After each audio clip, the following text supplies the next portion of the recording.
This is Dandelion Song, and I've been wanting to bring you this movie as the preview of this movie for a while, and so I'm just going to get started. I was going to try and organize myself with this, but we're just going to take it a bit at a time and try to make short videos. So this is the very first thing to gematria, and I will also do a valence decode of this word, Tomorrowland. But also we need to pay attention that George Clooney's name is above this, and then also in the other writing of it, let me show you. Here we have this symbol in the middle of this. Actually, it's not perfectly in the middle, but this this first came into my awareness from the Walmart sign, but it's also the Kinko's FedEx sign, and it's also a sign in San Francisco that I think I've traced to a monument. It's a French monument to the dead. You know, and they make those like memorials, but actually what they are sacrifice dedications, those memorials. So I think that is the earliest aspect of this 6. Now, a lot of people, of course, associate this with the atom because it's just it's the 666 idea of the hexagon and the basis of life, physical life, being traced to the atom. But it's also, of course, makes its appearance in many CERN references.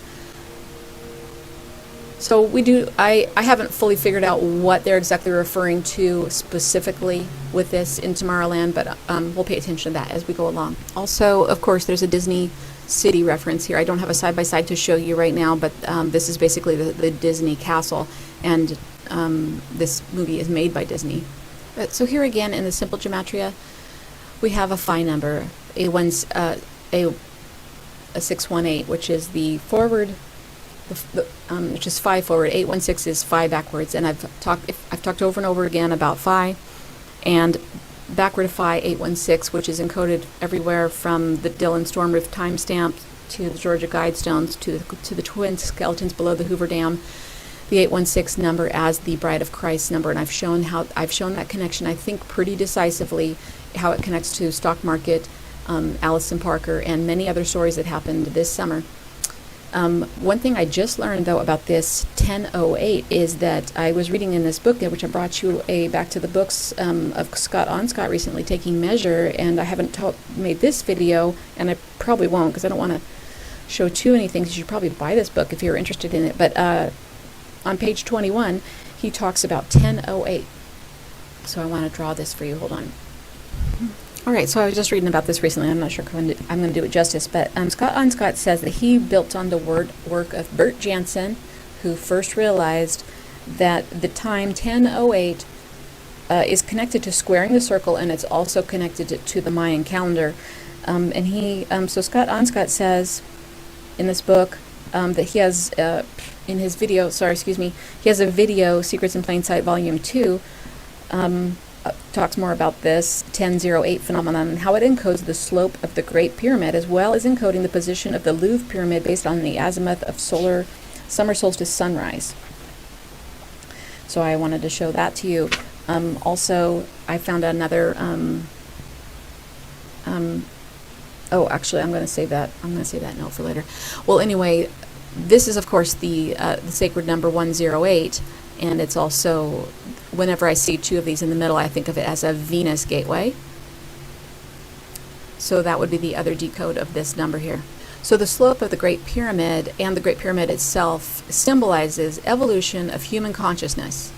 I was going to try to write that, but that'd take a long time. And this movie here is basically about evolution of human consciousness. So that's probably not an accident.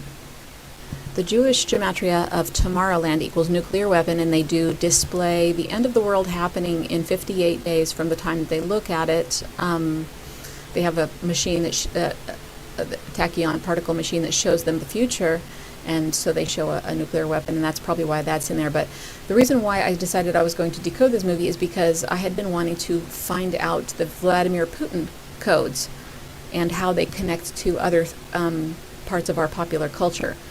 So it's very interesting that Vladimir Putin also equals this this connection of squaring the circle, the Mayan calendar, slope of the Great Pyramid, encodement,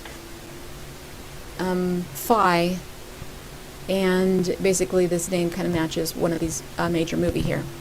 So this also equals New York City, Alexander the Great. Now Alexander the Great is important because he found out he was a demigod. He went back to find out his roots and found out he was a demigod. And gosh, now I can't remember oh yeah, Amun-Ra. Amun-Ra was his dad. So Amun-Ra, Marduk-Ra, this is who, when the Christians say Amen, this is who they're saluting, shapeshifted into the form of his mother's husband. And I guess this was a common thing. This was written up a lot in these, at the time they used to make cylinder seals and they would write them in clay. So it's not an isolated event, that when your true father is a Nephilim or Anunnaki god, that basically he impersonated, there was some kind of shape-shifting or impersonation of a known person happened. So this is also known as Tomorrowland, a world beyond in some regions, so I took a look at that. So here's a world beyond, and then here's Tomorrowland, a world beyond, and you can see in the Tomorrowland, a world beyond, there is a connection here with the 269. This is the anagram of the 269 heading that ISIS is sitting on in Washington, D.C., and it's also code for Phi squared and FBI. Because as I've explained to you before, this 9 is interchangeable with a 1 and 8, and it's proven by the F and the R, the 6/18, June 18th, being the 169th day. So that encodes that these numbers are interchangeable because they encoded it across the calendar and the alphabet. So they did it, and that means you back engineer it, and then you realize that's a rule. That's a rule of decoding. So here again, we have another. We have a Tesla number. I don't have the right pointer on my thing here. Let's see. Oh, so we have a Tesla number right here because this is a 3, 6, and a 9, and that's Tesla's secret to the universe. And this whole movie is kind of a secret to the universe, sort of a whole complete concept. And then here, this is the 3, 6. I would say this is like a 36 seed of life gateway. And again, the whole idea of this movie is about starting over with the dreamers. And the quantum collapse, creating a reality from the best of us, basically. That's what the whole movie's about. Now, I realize that this is Disney, and I did enjoy this movie. I kind of want to think that good guys made this movie, and it's very possible because just like the bad guys are infiltrating the good guys are also infiltrating the bad guys. So that's why we need to approach everything with an open mind. Well, so this seed of life concept is pretty important. Sorry, one of my emerging theories about the seed of life, and it's been pretty recent, let's see if I can get this to collapse so I can write on it, is that the upwards, the seed of life is basically, it's a 666 trinity because it's 18 twice, and that's 6 plus 6 plus 6, and then if the summation of this, I don't know, I think this is how you write this, is 666. But if we look at that as organic life, because all organic life has this hexagon molecule in it. I studied a lot of chemistry in college, and it was fun. Then I became an artist after that. But so we have this. So this is. A lot of people would think of this as, triple evil or something like that, and depends on the context, you could see it that way. Well, what I have seen it is that this is a potential number. This is a seed of life. It's basically a seed. But then what I've seen in the movies is that when you have a 39, that this is the fallen seed, and I've seen this encoded with Darth Vader. So that's kind of my new. That's my new symbolic interpretation of these two numbers, especially when we see them in relationship with each other. So a 306 would be a seed of life gateway, and that really fits in context with this movie. All right, well, I'm going to cut this one short, and we will get into more about this movie in the next one, and this will be my intro. So I hope you like this, and you might want to check out this movie so that you can, because I won't be able to show you moving parts of it, although I wish I could. All right, well, stay tuned. Love you guys.